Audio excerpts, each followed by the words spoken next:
Hi there. So the other day I was in line at a store and this woman behind me starts asking me about my hair.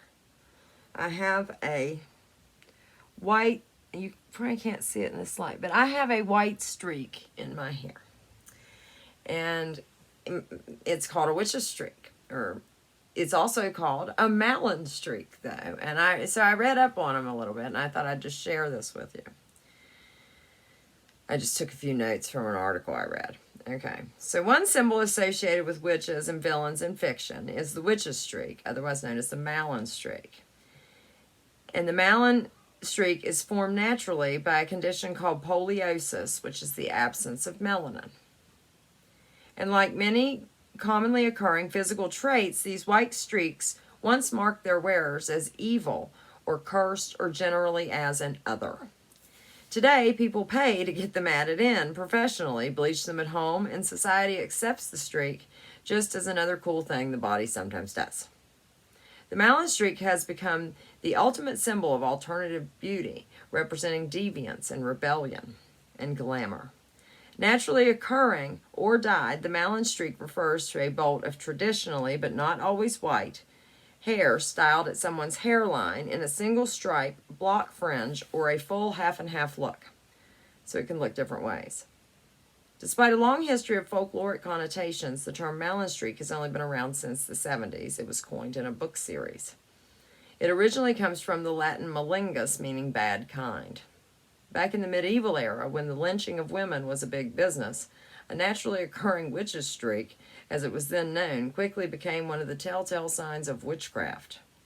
This, alongside other naturally occurring physical traits, such as moles, birthmarks, and third nipples, were considered outward signs of inner sin. Over time, this coding of the female body became wrapped up in our collective subconscious, and so the Mallen Streak became another icon of female transgression. So that's just an interesting piece of information for you. And I also did a video today on how to, what to do about what actions to take about when you learn, the truth and the deceptions of this reality. Like, what do? Because most people want to, tell everybody and all that, and then they find all this opposition and they get all discouraged. And so I would recommend to turn off the programming as much as you can. Learn as much as you can about these topics, but you need to make sure to balance your time. Time management is really important. You don't want to get obsessed or fixated too much on this stuff. And then you want to connect with like-minded people, as well as sharing it with people that don't know about it. But you want to find those people that have genuine interest, that ask legit questions. You don't want those people that shut down or that are just completely oppositional. You cannot force somebody to take in this information. They have to be ready, period. So we need to get whoever we can first. The more people that you get woke up, the bigger of the collective, and it's going to be easier to get those last stragglers on board. The more that we have waking up, the better. Are we going to completely change this reality? I don't know, but we've got to try, So, adding to that, we need to make our immediate worlds as peaceful and as positive as they can be. You want to have balance in your life, and you want to seek joy. You want to be spontaneous. You want to make sure there's time for relaxing and fun and your responsibilities and all of those things. And, it takes prioritizing and time management. And sometimes, you just have to say, fuck it. And you got to try to engage in that present moment and realize that worry and anxiety are thoughts of the past and thoughts of the future. And when you find yourself thinking that way, bring yourself back to the moment. If we could work on our immediate worlds, the more of us individuals that do that collectively, we would make this reality a different place pretty fast. Probably in a year or two. We could turn this place around. But we got to be positive because, and I am not one of these love and light people, all love and light, no. We need balance,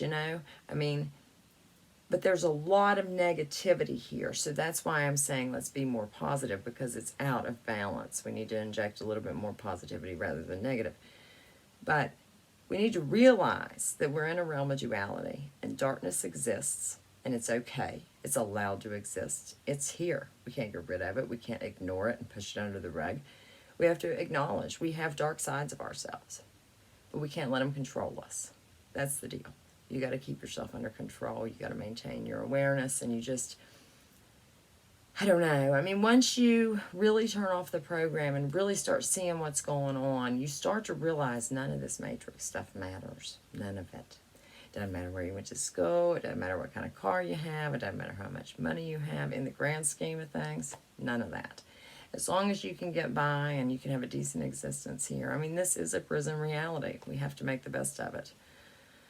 And you just kind of got to resign yourself to that. I mean, and that's why you just got to deal with the now. That's what we got. Have a great day.